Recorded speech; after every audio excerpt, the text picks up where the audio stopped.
Bonjour et bienvenue dans cette ouverture, ce séminaire d'ouverture de notre semaine thématique dédiée à vivre avec la nature dans les petites villes de demain.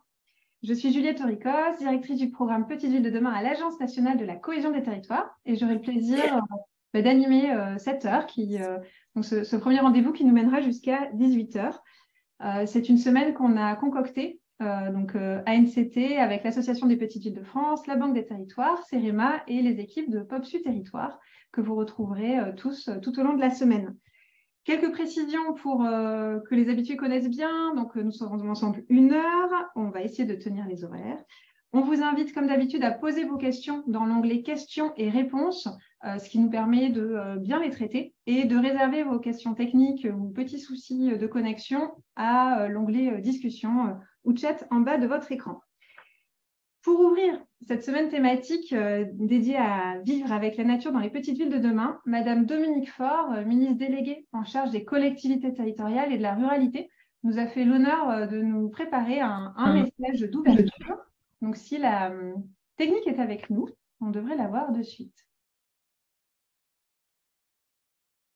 Bonjour à tous et je vous demande de bien vouloir m'excuser de ne pas pouvoir être avec vous physiquement, mais je vais être avec vous par la pensée, vous dire quelques mots pour bien sûr vous dire que je suis très heureuse que vous vous réunissiez, que vous vous retrouviez, que vous partagiez vos expériences, vous, chefs de projet de petites villes de demain, vous dire bravo parce que c'est un projet qui a fait ses preuves, très apprécié dans nos collectivités locales, et puis vous dire que évidemment la transition écologique doit être au cœur de tous nos projets petites villes de demain. C'est vraiment ce patrimoine naturel, ça doit être le fer de lance de tous nos projets en matière de petites villes de demain. Ensuite, vous dire que bien sûr, je trouverai une occasion pour venir vous rencontrer, probablement le réseau des petites villes de demain, ces chefs de projet qui vous rencontrez assez régulièrement et je crois que ce travail en commun fait aussi partie des facteurs clés de succès de ce programme. Vous dire que bien sûr, le gouvernement continue d'investir dans ce programme, c'est les 3 milliards et c'est bien sûr les 2 milliards du fonds vert qui viennent se rajouter et bien sûr avec une transition écologique de plus en plus forte dans vos projets petites villes de demain. Un grand merci à vous et au plaisir de vous rencontrer en présentiel. Merci. Bonjour à tous et je vous demande de bien. Merci Madame la Ministre à distance. Donc tout au long de la semaine, on va se retrouver autour de 6 rendez-vous. C'est le premier comme je l'évoquais. Nous souhaitions aborder ce thème de la nature en ville, de vivre avec la nature de longue date avec l'ensemble des partenaires pour plusieurs raisons, en particulier bien évidemment face à tout ce que ça relève en lien avec le changement climatique, que ce soit en termes d'adaptation ou d'anticipation et d'évitement. En réponse aussi aux attentes des élus, on a eu de nombreux élus qui l'ont porté comme objectif, comme priorité dans le cadre des conventions d'adhésion. Et je crois, Monsieur le maire, cher Christophe, que vous reviendrez sur ce point dans votre intervention. Et également, un dernier point qui nous semblait vraiment cristalliser pourquoi c'est indispensable de l'aborder, c'est le souhait des habitants et des Français. Comme vous le savez, on a publié en fin d'année dernière un baromètre Ipsos avec la PVF et la Banque des territoires, où on voyait que parmi les atouts principaux portés par les Français vis-à-vis des petites villes, la proximité avec la nature ressort en premier, avec 62% des Français qui le citaient spontanément. Donc c'était assez naturel de le traiter et l'actualité sur laquelle on reviendra et des priorités gouvernementales faisait que c'était, on espère en tout cas, le bon moment et votre participation forte dans les inscriptions à cette semaine le confirme. Donc j'ai le plaisir d'accueillir pour cette table ronde d'ouverture par ordre alphabétique, pour ne pas faire d'impair, donc Christophe Bouillon, maire de Barentin et président de l'Association des petites villes de France. Stanislas Bourron à mes côtés, donc directeur général de l'Agence nationale de la cohésion des territoires pour son premier jour d'arrivée. Bienvenue chez vous, monsieur le directeur général. Stéphanie Dupuy-Lyon, donc directrice générale en charge de l'aménagement du logement et de la nature au ministère chargé de la transition écologique et de la cohésion des territoires. Yves Schenfeigel, directeur départemental des territoires de la Haute-Garonne. Et Marion Valère, philosophe et urbaniste et conseillère auprès de la maire de Paris. Donc on vous propose une table ronde en 3 temps. Quelle nature en ville, quel levier, quels acteurs associés de manière assez classique. Et donc pour ce premier temps, de quoi parle-t-on Quand on parle de nature en ville, la question emporte directement un paradoxe en tant que tel. Christophe Bouillon, donc dans le projet Petite Ville de demain de votre commune de Barentin, on peut voir dès la convention d'adhésion porter en priorité numéro 1 cet enjeu de transition écologique, de continuité des écosystèmes. Donc pourriez-vous nous en dire plus? Comment vous avez appréhendé en tant que maire cette question de la nature en ville?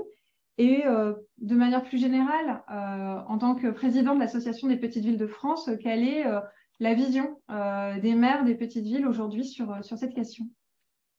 Alors d'abord, merci pour cette initiative et puis pour avoir choisi ce thème, qui est un thème, vous l'avez rappelé, qui est à la fois présent dans les esprits des habitants de nos communes, mais aussi présent dans les maires, dans l'action au quotidien de nombreux maires. Quand on regarde d'ailleurs l'ensemble des projets municipaux de la génération 2020, on s'aperçoit que la transition écologique et que le volet nature figuraient en bonne place dans les projets que souhaitait porter l'ensemble des élus. Il faut verdir Petite Ville de demain parce que faisant cela, on verdira encore plus nos territoires. En fait, ce qu'il s'agit de faire, c'est non pas de mettre des villes à la campagne, mais de la campagne dans les villes. Et c'est vrai que ça peut paraître paradoxal lorsque on considère nos territoires, c'est-à-dire les petites villes, où on a souvent un sentiment qui domine, c'est que la nature est très présente. Sauf que la réalité, on la connaît, c'est qu'il y a parfois dans des centres-bourgs, dans des centres-villes, dans des villes qui se sont développées avec une forme d'étalement, une ambiance minérale bien plus que végétale, et que beaucoup de communes, et je vais, pour répondre à la question de Juliette évoquer Barentin, ont plutôt choisi vraiment de tirer vers le haut l'aspect végétal, de s'engager résolument dans la gestion différenciée des espaces verts, par exemple, de tirer parti aussi d'un certain nombre de liaisons pour les verdir. Ce que nous avons fait, par exemple, à Barentin, c'est que nous avions des anciennes lignes de chemin de fer qui ont été transformées en voies vertes, c'est-à-dire qu'elles sont aujourd'hui une voie de circulation privilégiée pour les piétons et pour les vélos. Elles longent une partie la rivière, une partie des coteaux boisés, et elles sont aujourd'hui utiles parce qu'elles sont une alternative sécurisée, pratique à la voiture en ville. De la même façon, on a choisi, et c'est un des volets essentiels du projet Petite Ville de demain sur Barentin, de s'attaquer à une friche et dans son projet de reconversion, d'en faire un parc urbain, c'est-à-dire de naturaliser une ancienne friche industrielle importante qui couvre une grande partie du territoire avec une superficie de 17 hectares. Nous sommes partis du constat qu'il y avait une rivière qui l'a traversée. Cette friche, c'est un grand classique, hein, nombre de communes en France compte des friches. On a 400 000 friches à travers le pays et souvent au bord de rivières ou de fleuves parce qu'on se servait de la force motrice de l'eau. Donc, on a ce premier élément qui est important. On a donc renaturé aussi la rivière, c'est-à-dire qu'on l'a remis dans son lit naturel. On est parti du constat qu'il y avait un arboretum sur cette friche avec des essences remarquables, notamment des séquoias plus que centenaires. On a fait ce constat aussi qu'il y avait eu 2 zones humides. Et donc, à partir de ces points d'appui, on a construit un projet pour réaliser un parc urbain avec une dimension naturelle assez forte. Et on a choisi de le faire avec un élément et un levier de participation, puisque ce travail a fait l'objet d'une première démarche de maturation avec les habitants, un référendum d'initiative locale qui a permis aux habitants de trancher entre 2 natures de parcs possibles, une nature beaucoup plus justement naturelle, c'est-à-dire qui fait une place assez importante à ces éléments constitutifs que j'ai cités, et puis un deuxième choix possible qui était d'avoir plutôt une ville, une couture urbaine très présente.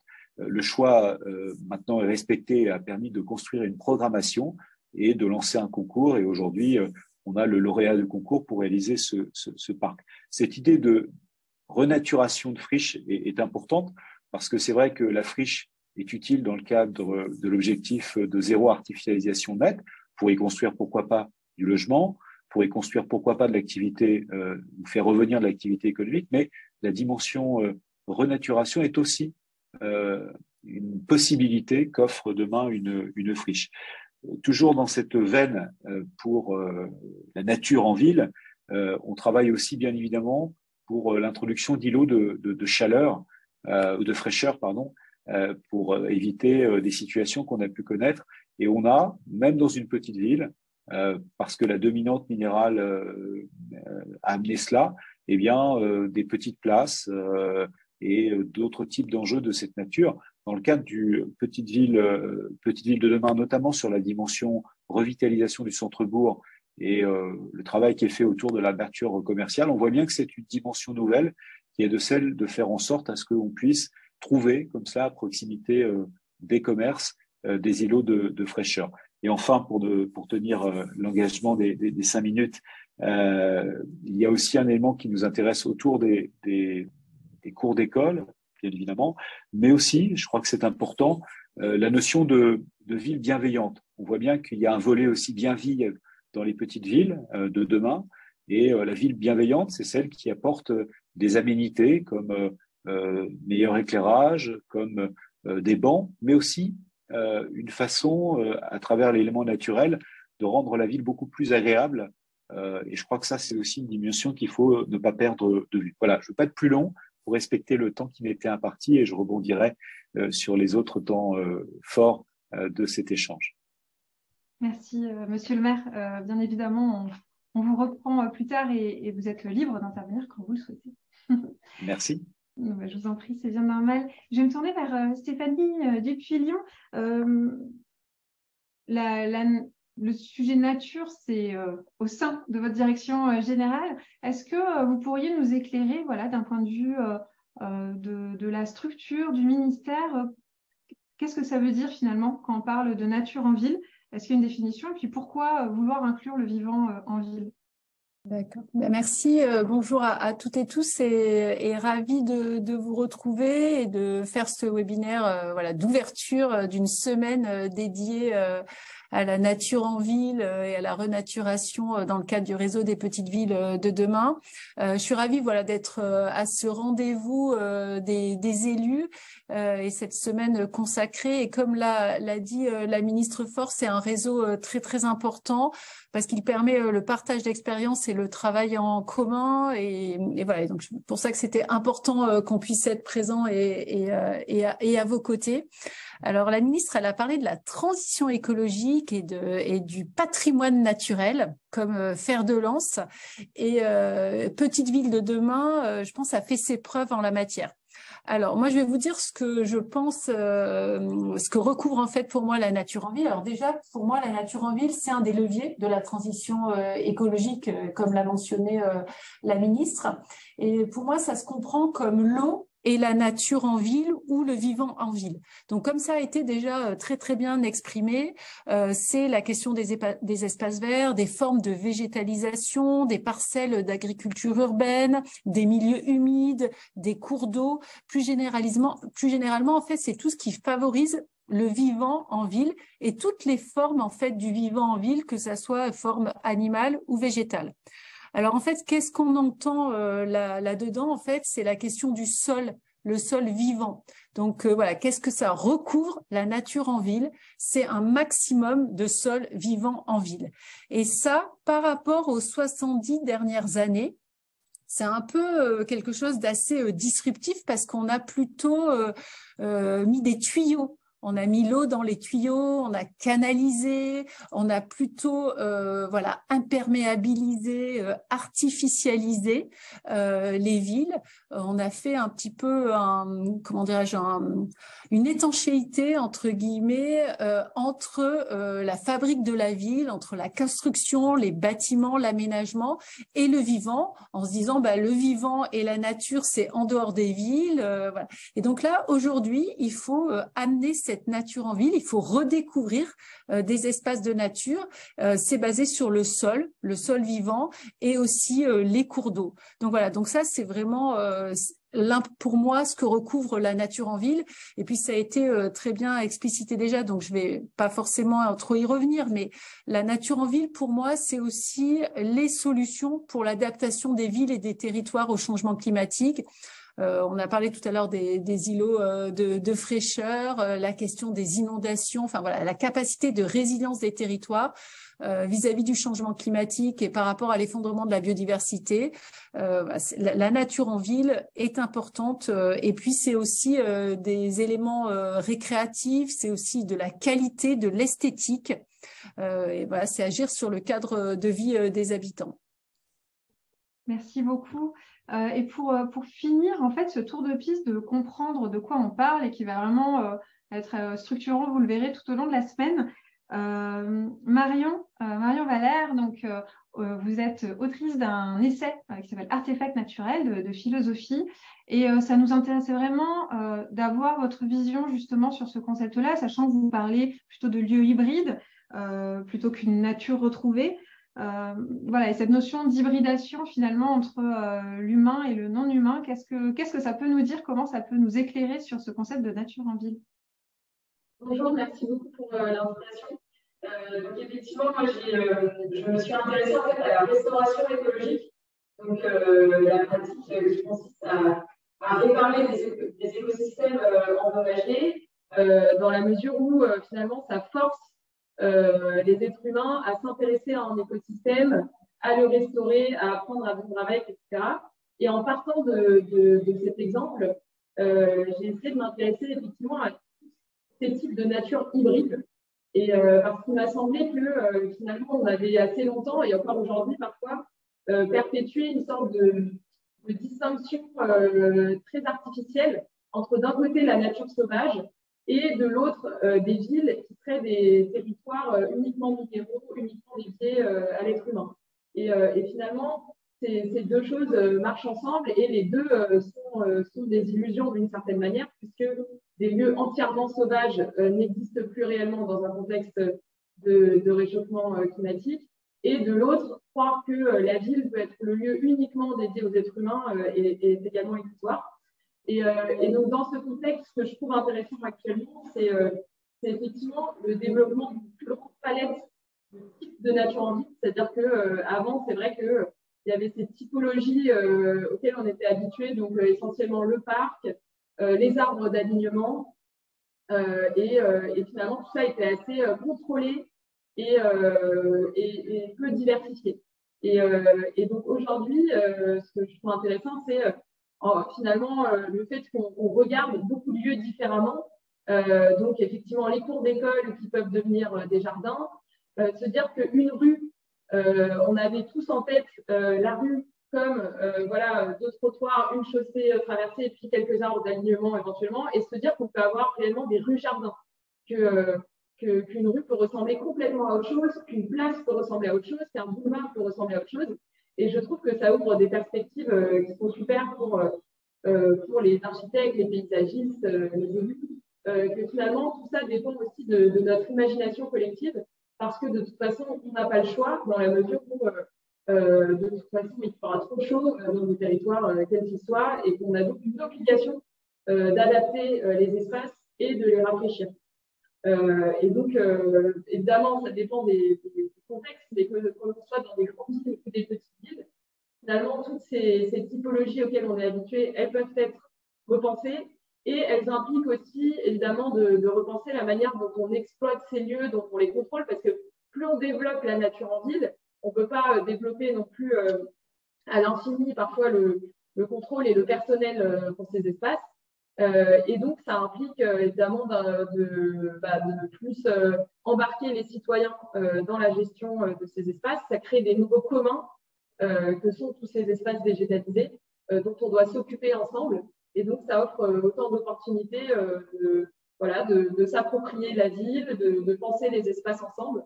Et donc, je pense que c'est une grande opportunité. Merci beaucoup, Marion, d'avoir clos ce premier temps. Je vais me lancer dans une tentative de synthèse, j'espère ne pas dire d'énormité. Moi, j'ai entendu, effectivement, pour peut-être commencer par la fin, quand on parle de nature en ville, en réalité, il n'y a pas une définition, on est bien sur une définition plurielle, plutôt des natures, et puis une définition mouvante qui est en cours de réinvention aussi par rapport à un certain nombre de changements de paradigme, mais aussi de techniques qui sont permises désormais. J'ai aussi entendu la notion de vivant, que ce soit quand on parle des sols en particulier ou de l'eau, qui effectivement ressort beaucoup dans vos trois interventions. La réponse aux grands enjeux climatiques et de maîtrise foncière qu'évoquait Monsieur le maire en ouverture, avec notamment les enjeux friches, les enjeux de rafraîchissement. Et puis également, j'ai noté la notion de bienveillance ou d'aménité plus large qu'apporte aussi la nature au-delà d'une vision peut-être un peu utilitariste ou rapide, en tout cas sur tout ce que ça permet et qui ne remet pas en question. Merci beaucoup pour ce premier panorama qui nous sera bien utile tout au long de la semaine. Et dans un deuxième temps, on vous propose de se pencher sur finalement, en tant qu'élu, en tant que chef de projet Petite Ville de demain ou acteur des écosystèmes locaux, quels sont les leviers à mobiliser, les leviers existants, les leviers nouveaux. Et pour ça, je vais me tourner à nouveau vers Stéphanie Dupuy-Lyon. Concrètement, comment on procède quand on est un acteur local pour lever certains obstacles au développement de la nature en ville? Comment une petite ville peut favoriser ce développement? Alors, merci. Je crois que par rapport à ce qui a été dit dans ce premier tour de table, on voit bien en fait que les leviers en fait ils sont divers. C'est-à-dire qu'on a à la fois des leviers réglementaires, des leviers financiers et des leviers techniques. Et donc en fait, moi je crois fermement que pour pouvoir vraiment développer et soutenir ces projets, il faut mobiliser beaucoup de partenaires et notamment mobiliser la pluridisciplinarité. Je pense qu'aujourd'hui, les projets de nature en ville, ils se retrouvent à la croisée d'un certain nombre de disciplines. C'est des disciplines d'acteurs d'aménagement, d'urbanistes, mais également des disciplines avec des paysagistes, des écologues, des sociologues, des ingénieurs. Voilà. Donc en fait, le gros challenge, à mon avis, mais c'est pas le seul de la transition écologique parce qu'on pourrait l'avoir un peu pour plein de sujets sur la transition écologique. C'est une approche qui doit embarquer de nombreuses disciplines et un croisement un peu des regards pour trouver des solutions. Il y a un levier aussi qui me semble très important, mais je pense que c'est l'incarnation du réseau Petite Ville de demain, c'est qu'il faut un projet politique et il faut des élus qui ont envie et qui portent une ambition, une trajectoire, des choses qui viennent venir bouleverser un peu le quotidien à la fois des citoyens, des situations acquises, des manières de faire, notamment aussi au niveau par exemple de la gestion des espaces verts, mais je pense que ça pourrait être mieux illustré que moi par des élus. Donc voilà, on vient bouleverser un peu un certain nombre de gestions. C'est plus compliqué de gérer une ville avec de la nature et de l'eau visible qu'une ville sans nature et sans eau. Voilà, j'ai parlé tout à l'heure du tout tuyau ou des canalisations. C'était presque plus simple en gestion entre guillemets d'entretien ou en mobilisation de savoir-faire pour les équipes, je pense, des municipalités. Donc voilà, donc vraiment, il y a toute une palette, entre guillemets, de leviers. Alors bien sûr, il y a le levier de financement, et je pense que j'y reviendrai tout à l'heure, mais avec notamment le fonds vert. Il a été évoqué tout à l'heure, le recyclage des friches, mais également avec le fonds vert qui va être mis en place, on va accompagner un certain nombre de projets de renaturation en ville. Et puis, par ailleurs, je pense qu'il y a aussi besoin d'ingénierie et d'opérateurs notamment et d'opérateurs de l'État. Vous avez parlé tout à l'heure du portage de foncier, je pourrais citer les établissements publics fonciers, mais il y a aussi tous les opérateurs plutôt OFB, Office français de la biodiversité et Agence de l'eau qui sont vraiment là pour soutenir l'ingénierie et pour soutenir les projets des collectivités territoriales, à la fois en termes de financement, mais aussi de pratiques inspirantes à mobiliser. Et donc, voilà un peu ce que je voulais dire peut-être sur les leviers à mobiliser. Merci beaucoup. Le mot-clé ingénierie a été formulé Donc, très naturellement, je vais me tourner vers Stanislas Vouron, donc directeur général de l'ANCT. On retrouve là un des principes fondateurs du programme Petite Ville de demain et de l'agence. On sait bien combien c'est crucial pour les petites collectivités. C'était vraiment une des raisons pour lesquelles le programme a été lancé. Comme l'évoquait Stéphanie Dupillon, la mobilisation de l'ingénierie sera déterminante pour réussir ces transitions. Comment vous percevez le sujet? Comment l'ANCT peut aider les collectivités en matière d'ingénierie? Merci, bonjour à tous, bonjour à toutes. D'abord, c'est un grand plaisir d'être aujourd'hui pour ma première journée dans cet échange, dans ce webinaire qui est un webinaire très important. Le lancement de cette semaine sur la vivre avec la nature, qui démontre aussi, s'il y avait besoin, la dynamique très positive que le programme Petite Ville de demain a déclenché depuis maintenant 2 ans et qui se poursuit aujourd'hui avec ce type de démarche qui prend en compte toute l'actualité en même temps de la transition écologique et des nouveaux outils qui sont en train de se déployer, et tout en intégrant ça dans le projet du territoire. Alors sur l'ingénierie, je commencerai justement par le projet de territoire. Avant toute chose, il faut se dire qu'est-ce qu'on veut faire, hein, quelle est la vision à moyen et à long terme. Monsieur le maire, vous l'indiquiez, il y a un projet des élus sur un territoire et qui se traduit par une vision du développement du territoire dans lequel la nature doit trouver toute sa place. Et donc, c'est une fois qu'on a déterminé ou qu'on souhaite s'engager dans cette démarche qu'on doit réfléchir à quel type d'ingénierie je vais alors mobiliser pour m'accompagner dans ce projet. Et puis, le cas échéant, dans concrètement la réalisation et la déclinaison de ce projet territorial. Alors, évidemment, l'ingénierie, c'est un peu la raison d'être de l'ANCT. Elle a été créée pour cela, il y a maintenant 3 ans, et elle doit intervenir pour soutenir ces démarches. On va de différentes façons, mais évidemment là aussi, là où les besoins sont avérés et que l'ingénierie locale, hein, des départements, des intercommunalités, des urbanismes n'arrive pas soit n'est pas disponible, soit ne peut pas répondre aux besoins posés. Alors, différents moyens d'intervention, vous les connaissez, hein, pour certains déjà. Tout d'abord, le premier, vous le connaissez bien, parce que c'est le cofinancement des chefs de projet Petite Ville de demain. 870 au dernier compteur aujourd'hui qui m'a été indiqué. Donc, ils sont des acteurs de terrain. Vous êtes en face de nous, vous nous écoutez pour certains, et vous êtes à la manœuvre auprès des élus pour porter cette dimension projet de territoire et, le cas échéant, évidemment, cette dimension de renaturation en ville. Deuxième possibilité, une fois qu'on a une démarche, c'est se dire on a besoin d'un accompagnement spécifique, un accompagnement autour d'études, de cofinancement d'études. Alors ça peut prendre différentes formes. L'ANCT est un peu le guichet unique de la sollicitation. Il peut y avoir des soutiens par la Banque des territoires, mais aussi le marché d'ingénierie sur mesure de l'ANCT qui peut être mobilisé, qui a un certain nombre de lots qui sont spécialisés et qui ont pu être déjà mobilisés par le passé sur des thématiques de cette nature.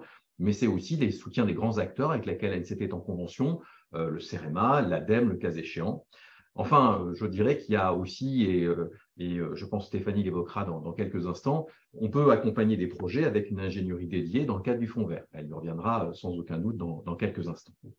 On a aussi une démarche innovante qui sera explicitée, je crois, dans le courant de la semaine, qui est Fabrique Prospective, qui sera présenté demain, a priori, dans le webinaire. Donc, vous voyez, on vous encourage à être là demain aussi pour accompagner ce type de démarche.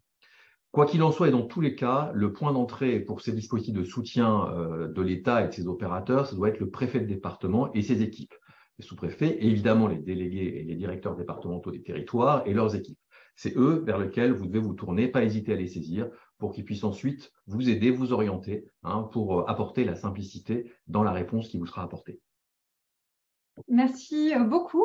Vous faites les transitions sans moi. Donc, je vais céder de suite la parole à Stéphanie Dupillon pour présenter les objectifs, les grandes mesures du Fonds vert. Et ce sera à 2 voix avec Yves Schenfeigel. Je prépare déjà, vous allez faire les transitions sans moi. Donc, si pas besoin, je ne parlerai plus. Ok, merci. Alors, en effet, je laisserai peut-être Yves plus illustrer, voilà, pour qu'on se répartisse la parole. Alors, déjà vous dire que le Fonds vert, c'est vraiment une formidable opportunité, entre guillemets, pour réussir la transition écologique dans les territoires. Et le Fonds vert, c'est vraiment dédié au projet des collectivités territoriales et pour la réussite de leur transition écologique. Alors ce fonds, il est doté de 2 milliards d'autorisations, c'est assez vertigineux quand même, hein, je pense qu'on peut se le dire, en 2023. Et donc, il permettra voilà, d'accompagner tous les projets que les élus voilà, souhaitent porter en faveur de la transition écologique dans les territoires. Et il est vraiment voilà, à disposition pour à la fois faire plus et plus vite, tout simplement parce qu'on sait aujourd'hui que l'investissement local, il représente 70% de l'investissement public en France et que l'investissement public local, en fait, c'est un levier majeur pour l'accélération de la transition écologique.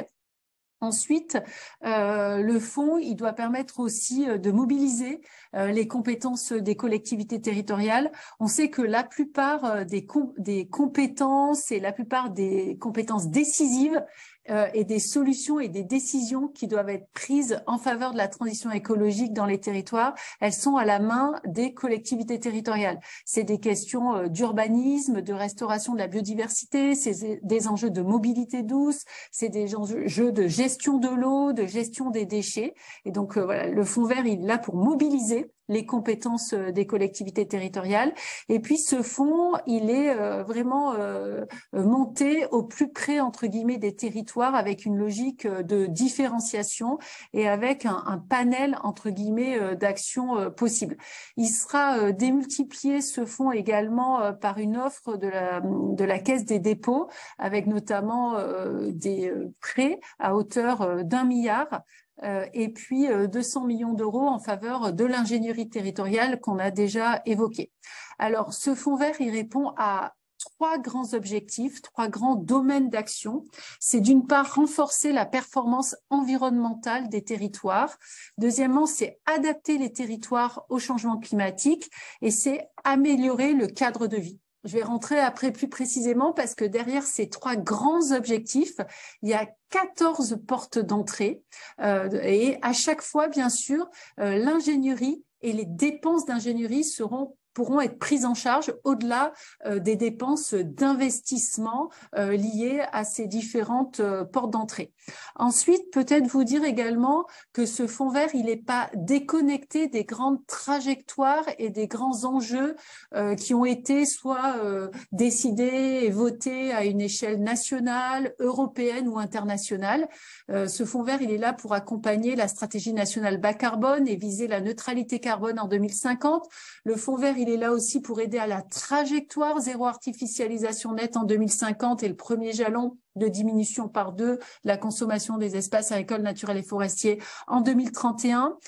Ce fonds vert, il est là aussi pour réduire de 40%, pour accompagner la trajectoire de réduction de 40% des émissions de CO2 des bâtiments tertiaires les plus importants. Donc voilà, c'est juste pour vous dire, il est là aussi pour accompagner la trajectoire de 30% de protection, dont 10% de protection forte en espace naturel. Donc voilà, ce fonds vert, il est là vraiment pour accompagner un certain nombre de trajectoires dont on sait qu'elles sont compliquées et où en fait les solutions se retrouvent dans les territoires et qu'il faut qu'on puisse accompagner entre guillemets ces territoires. Alors pour laisser la parole peut-être à Yves pour illustrer, comme je vous l'ai dit tout à l'heure, on a 14 portes d'entrée dans l'axe renforcer la performance environnementale. C'est les questions de rénovation énergétique des bâtiments publics locaux, la question du soutien au tri à la source et à la valorisation des biodéchets, c'est la question de la rénovation des parcs de luminaires d'éclairage public. Dans l'axe d'adaptation des territoires au changement climatique, c'est la prévention des inondations, c'est l'adaptation des territoires au recul du trait de côte, c'est la renaturation des villes, qui est un des sujets d'aujourd'hui. Et puis, dans l'axe améliorer le cadre de vie, c'est tout l'accompagnement du recyclage des friches, tout l'accompagnement du déploiement des zones à faible émission mobilité ou encore l'accompagnement de la stratégie nationale biodiversité, les points noirs de continuité écologique, les questions d'espèces exotiques envahissantes, pour ne citer que cela. Mais je vais laisser peut-être Yves compléter et donner des illustrations plus concrètes. Merci. Donc, je vais enchaîner sans transition. Désolé Juliette. Bonjour à toutes et à tous. Je voudrais d'abord dire que le fonds vert pour l'échelon local de l'État, c'est une opportunité assez formidable parce que ça donne des moyens massifs pour traduire un certain nombre d'objectifs ou de besoins qui sont émis par les élus locaux, que ce soit dans les contrats de relance ou de transition écologique ou que ce soit dans le plan Petite Ville de demain. Il y a un mot qui est important dans ce fonds vert, c'est pluriannualité.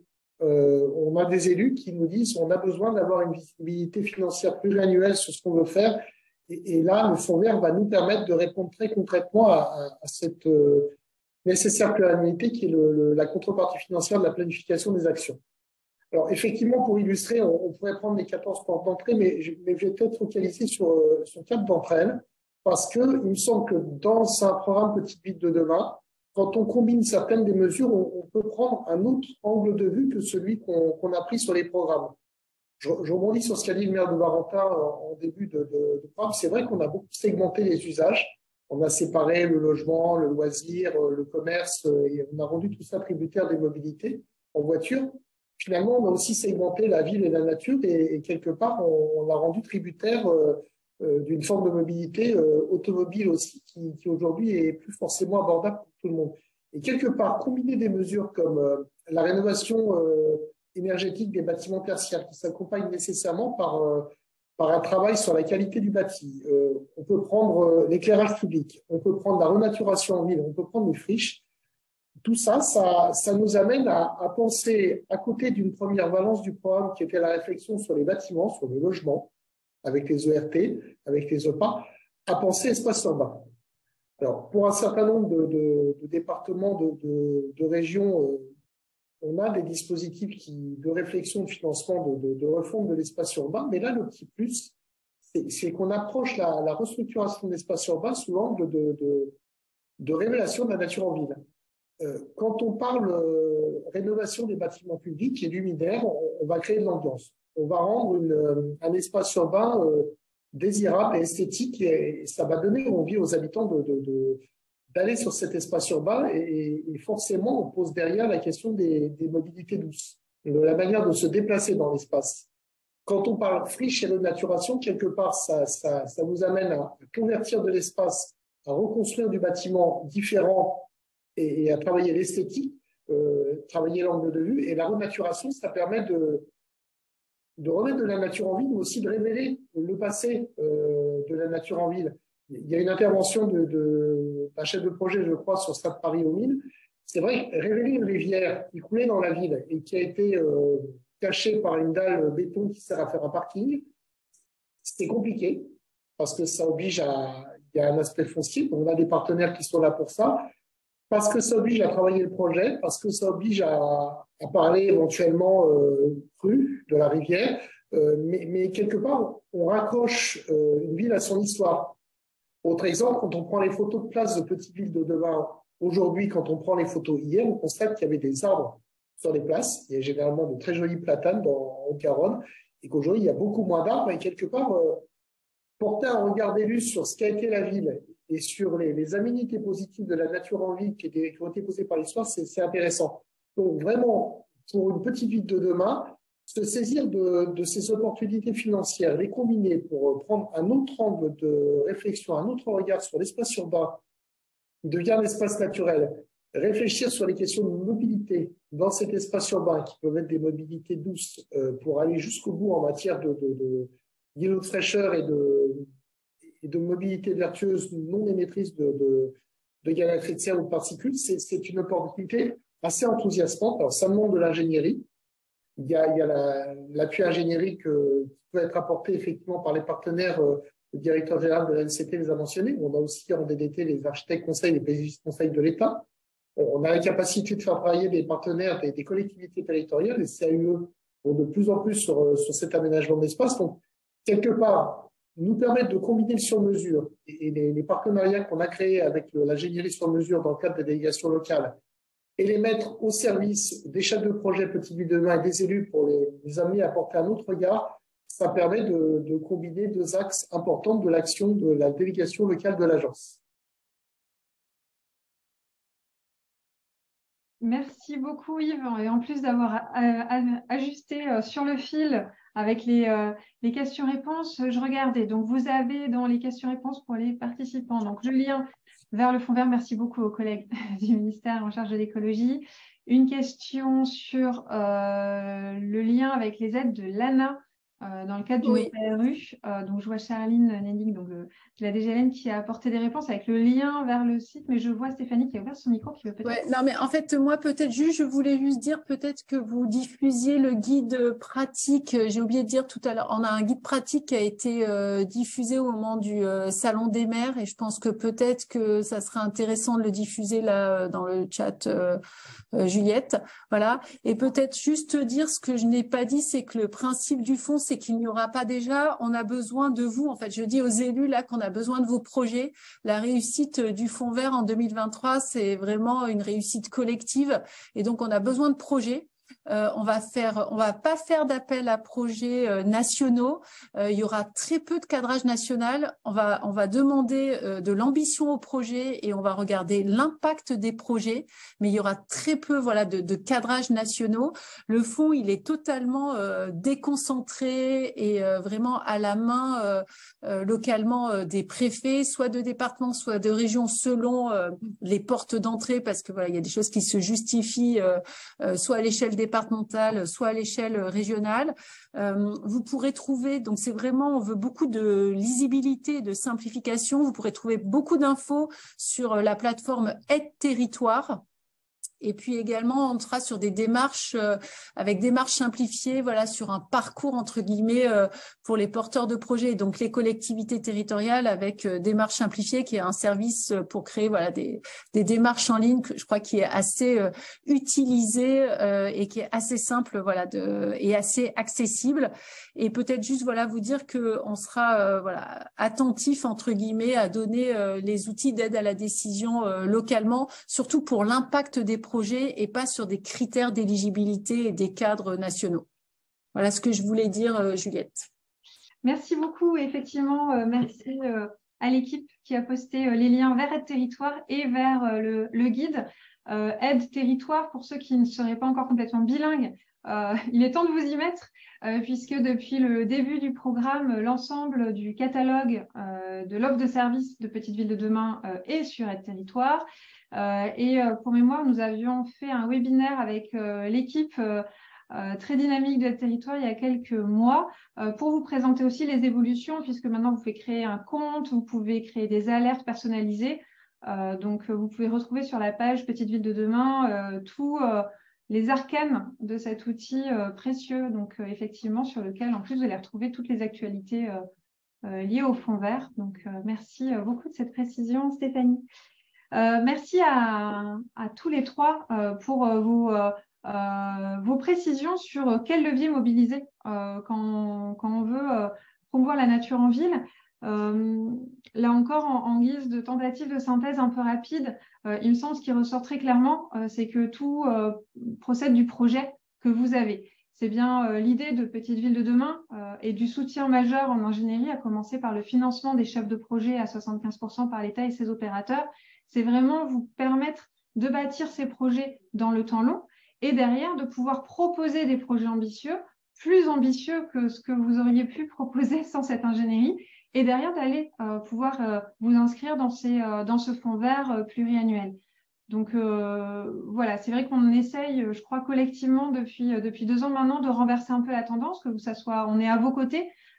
Donc à vous aussi de nous faire vos propositions, et puis les services de l'État, en particulier au niveau départemental, et Yves Schenfagel en est un digne représentant, sont vraiment là pour vous aussi, pour vous épauler, pour vous aiguiller et pouvoir vous stimuler, parfois vous apporter des idées. C'est aussi toute l'idée du club, de pouvoir permettre le partage d'expériences tout au long de la semaine, en tout cas sur Nature en Ville, pour permettre d'avoir des idées et puis peut-être aller explorer des orientations, des approches plus pluridisciplinaires que celles qui seraient spontanément celles auxquelles on penserait quand on a un problème, une solution. Là, l'idée, c'est vraiment de tourner autour de ça. Et donc, ça me permet d'arriver sur le 3e temps, sur quels acteurs mobiliser. Et voilà, je parlais d'ingénierie, de pluridisciplinarité.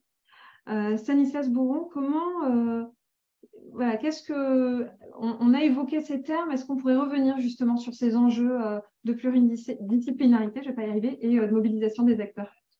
Oui, merci. Alors, en fait, on a bien vu les échanges et les propos qui ont été tenus, à quel point ces questions, notamment, exigent la mobilisation d'acteurs différents. Évidemment, on a parlé du projet qui doit être porté par la collectivité, par les élus, mais on voit bien que pour sa détermination précise, pour ensuite sa déclinaison concrète, on a besoin de mobiliser beaucoup d'acteurs, puis aussi pour son acceptabilité, sa compréhension. Les acteurs, évidemment, ces acteurs, on l'a évoqué, de l'État, des opérateurs, des EPF pour du portage, évidemment les collectivités, mais on a aussi besoin de mobiliser tout le réseau socio-économique, associatif et les habitants, bien sûr, quand on évoque notamment des rivières sur lesquelles il faut travailler sur les berges, on a forcément un impact sur les usagers, sur des habitants qui sont concernés par ces berges. Donc, il y a deux types de conseils qui nous semblent pouvoir être donnés.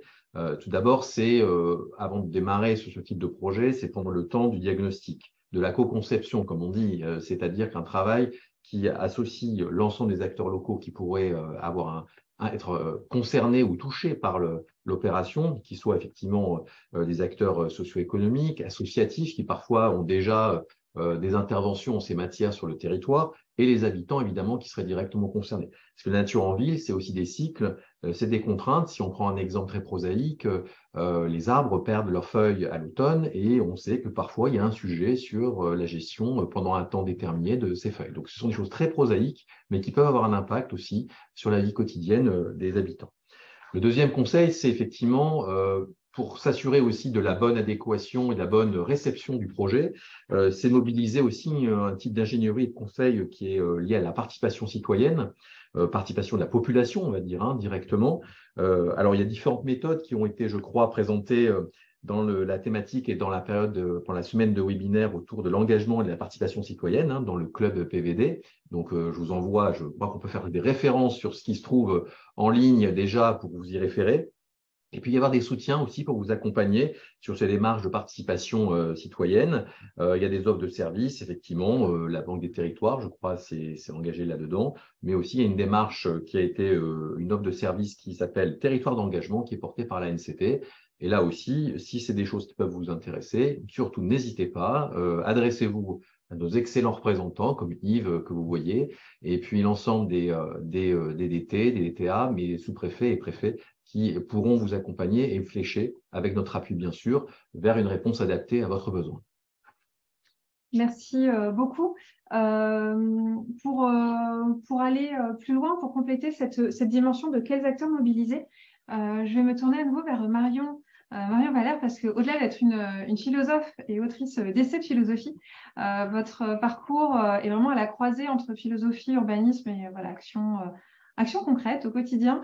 Donc, c'est vrai que ça nous intéressait d'avoir, voilà, est-ce que vous auriez des conseils ou des points de vigilance ou d'attention à formuler? Comme ça a été dit à plusieurs reprises, le fait d'amener de la nature en ville, ça crée vraiment un nouveau rapport aussi au service public, avec parfois un nouveau rapport à l'entretien. Et ça, je trouve ça assez intéressant et ça demande en fait de bien redéfinir aussi vis-à-vis des citoyens, de se dire que quelque chose qui est vivant n'est pas forcément quelque chose de sale. Ça peut sembler évident, mais finalement, c'est pas si simple à gérer. Donc ça, je pense que ça se traite dans la finesse. Et puis après, je pense vraiment se faire accompagner de paysagistes et d'architectes. Je parlais d'imagination tout à l'heure. Je pense qu'il y a toute une génération de paysagistes, d'architectes, d'urbanistes qui souhaitent complètement repenser tous ces paysages. Et pour rebondir également sur ce qui a été dit, c'est une chance pour se raccrocher au patrimoine. C'est vrai que quand on ne prend pas le terme patrimoine, on a tendance à penser plutôt au bâtiment. Mais parler de patrimoine naturel, je trouve que c'est très important et ça peut nous renvoyer à tout un imaginaire, à des projets communs, à une histoire qui sont très puissants et qui nous aident à adapter les territoires dans la lutte contre le changement climatique. Et donc, je pense que là aussi, c'est une chance, quel que soit le territoire, parce que parfois, la nature en ville, c'est vu comme quelque chose de finalement qui serait rajouté ou parfois c'est critiqué comme n'étant pas une évidence par rapport au patrimoine, justement. Et je pense qu'au contraire, on peut inventer des nouveaux paysages qui vont s'imposer en fait par eux-mêmes, se raccrocher à l'histoire et montrer que la transition écologique est quelque chose de beau, quelque chose de souhaitable et qui a derrière un vrai projet de société. Merci beaucoup Marion. Effectivement, à la fois ce rapport aux espaces verts, je me permets de reformuler, comme il y en a qui ont des petits soucis de son, donc de rapport aux espaces verts, de rapport aux espaces publics et aux services publics et aux espaces verts, cette perception à faire bouger à la fois dans les équipes des services en charge des espaces verts et dans les citoyens. Et on a des lieux de cité qui incarnent ça très clairement. On l'évoquait en aparté, c'est ce qu'on a sur les cimetières. On a déjà commencé à traiter le sujet quand on parlait de réduction des pesticides.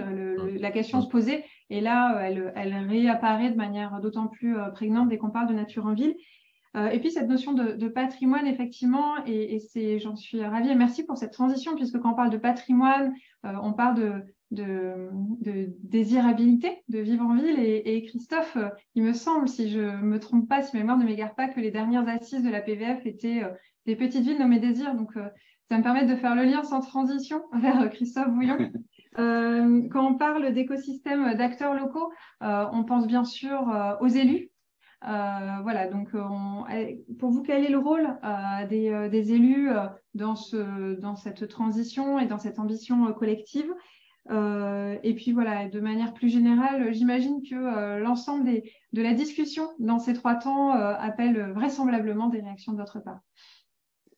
Merci. D'abord, je vais saisir la balle au bon. C'est vrai qu'on a, lors de nos dernières assises à Dinan, choisi pour thème des petites villes nommées désirs. Derrière cela, il y avait l'idée que l'attractivité de nos territoires est essentielle et qu'elle passe par plusieurs leviers, notamment la question, en effet, du cadre de vie, du cadre de ville, et que la nature tient une place essentielle. Et on a vu dans les différentes interventions que il faut appréhender la nature non pas seulement délimitée par les espaces verts, par le patrimoine naturel, mais il y a aussi la dimension de sensibilité.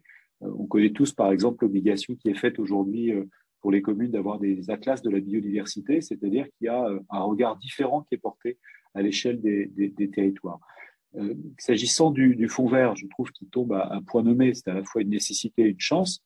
On voit bien les difficultés que sont celles des communes aujourd'hui confrontées à un exercice financier délicat pour boucler leur budget. Il tombe à point nommé parce que il va permettre de faire les bons choix au bon moment. On connaît, grâce à vous aujourd'hui, le mode d'emploi de ce dispositif attendu. Et c'est vrai que les maires ont un rôle essentiel à jouer. Stanislas Bouron le rappelait tout à l'heure, tout part d'une vision, de la vision qu'on a de son territoire, de son développement. Et ce fonds vert, je trouve qu'il permettra de ne pas dénaturer cette vision, sans vilain jeu de mots. C'est-à-dire qu'au contraire, il permettra sans doute aux élus que nous sommes d'identifier dans cette vision quels sont les leviers sur lesquels il faut insister pour répondre aux différentes trajectoires qui étaient indiquées tout à l'heure, non seulement la stratégie bas carbone, non seulement bien évidemment la trajectoire aussi qui répond à l'engagement sur la transition écologique, mais par ailleurs, c'est un accélérateur de projets. Pourquoi? Parce que depuis l'après-émergence des projets et des visions qui sont portés par Petites Villes de demain, on a vu beaucoup de maires à la tâche avec différents acteurs, et Stanislas Bouron vient de le dire, c'est pas un exercice qu'on fait tout seul, c'est pas un exercice en vase clos, en chambre, c'est un exercice ouvert qui permet de mettre en œuvre ce qu'on appelle des plans de sobriété locaux. On a 1001 exemples de territoires, de communes, de collectivités qui ont réfléchi de façon très pragmatique à quel type d'engagement, quel type de financement, quel type de mesures elles pouvaient prendre dans un temps court pour accélérer des chantiers qui sont nécessaires pour non seulement que ce soit bon pour l'environnement, mais aussi bon pour le porte-monnaie des communes. Vous avez cité par exemple les travaux de rénovation énergétique des bâtiments, ils sont essentiels si on veut obtenir des gains aussi en termes budgétaires, hein, c'est des factures d'électricité ou d'énergie moins chères. Il y a la question de l'éclairage public qui est essentielle à l'échelle de nos territoires. Il y a comme ça toute une liste de mesures très simples qui se sont affichées, j'ai envie de dire, dans ces plans de sobriété locaux. Donc il faut puiser à la fois dans ces plans, qui sont pour la plupart d'entre eux assez récents, puiser dans le projet Petite Ville de demain pour tirer vers le haut l'ensemble de ces projets. Donc le maire est un acteur essentiel, pas tout seul, avec l'ensemble des acteurs locaux, mais c'est là où l'agence a son rôle d'ingénierie et d'accompagnement à jouer. Hein. Quand on entend Yves Setfengel, on se dit qu'on a besoin en effet sans doute d'être accompagné pour faire le tri. Pourquoi? Parce qu'il y a sans doute dans l'ensemble des projets qui sont réalisables dans un temps plus proche. Il y a du court, du moyen et du long terme. Et c'est là où on doit être accompagné en termes d'ingénierie pour identifier en effet cette capacité, cette mesure-là. Ce que je trouve intéressant dans ce qui a été présenté par Stéphanie depuis Lyon par ailleurs, c'est que finalement ce plan, il est assez pratique, il est facile et souple. Et c'est ça qu'on attendait aussi, parce que c'est vrai qu'il y a l'urgence, hein, l'année 2023 risque d'être un peu difficile. Il faut donc qu'on soit en capacité, en pleine capacité, ayant fait ce travail de tri, de pouvoir mettre en œuvre très très vite des mesures qui portent leurs fruits, j'ai envie de dire, dans les mois qui viennent.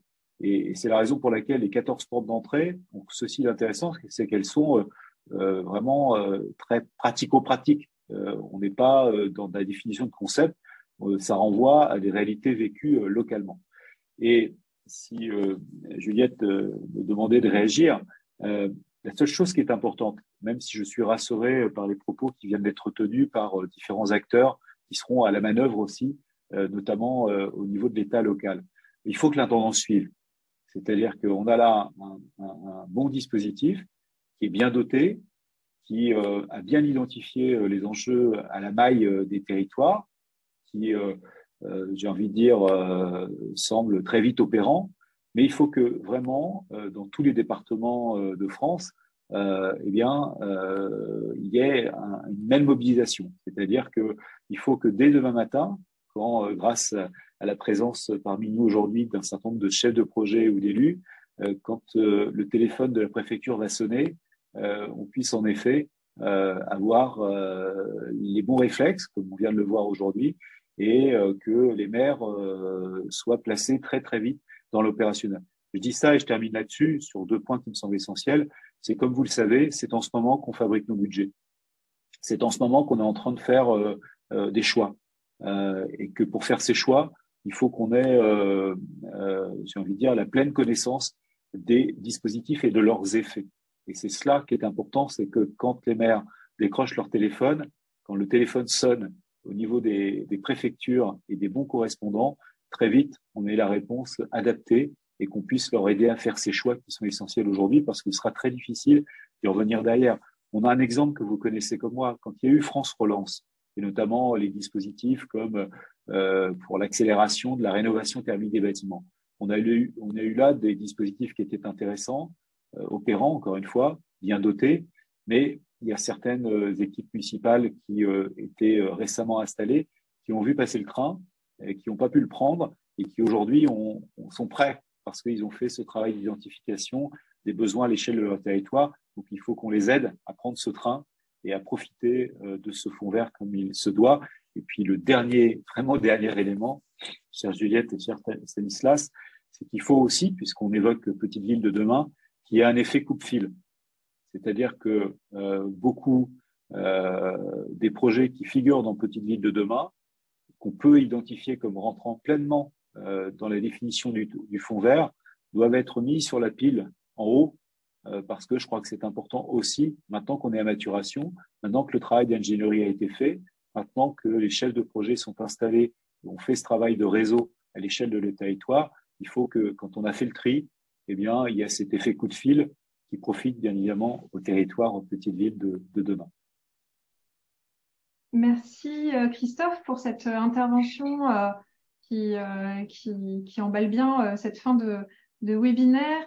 Je regarde les micros. micro qui s'ouvre. Je crois que le micro de Stéphanie s'ouvre. Oui, moi je peux juste te dire, merci déjà pour les encouragements de Christophe Bouillon. On va être très très attentif à ce que qui est bien la mobilisation générale à toutes les strates et les niveaux de l'État et surtout au plus près des territoires.